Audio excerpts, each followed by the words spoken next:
the sun stood still. Joshua chapter 10, verse 12 and verse 13. Then spake Joshua to the Lord in the day when the Lord delivered up the Amorites before the children of Israel. And he said in the sight of Israel, Sun, stand thou still upon Gibeon, and the moon, and thou moon in the valley of Jaajalon.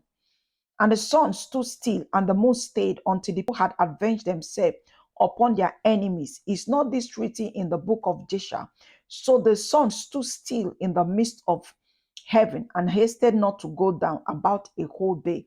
That was Joshua giving a command both to the sun and to the moon because he was in a war front. And he knew the implication that if he says, oh, let's go back and come back and continue the battle, what happened? His enemies will go and reinforce. So God is trying to tell you today, don't give your enemies the time to go and reinforce to come and fight the battle. If Joshua has said it was already night, that tomorrow they were going to fight the battle, he was indirectly giving his enemies time to go and re-strategize to come and fight them.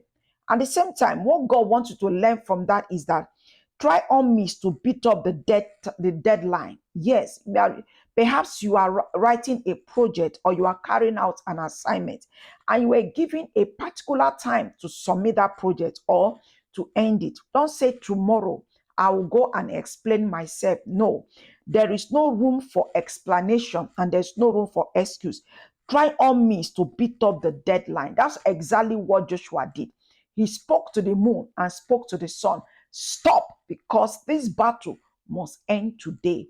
I must finalize this battle. I must finalize this project. I must finalize this contract.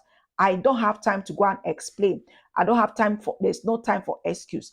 Don't give your enemies time to go and reinforce to come and fight you. If you give them time, when they come back, you might lose the battle.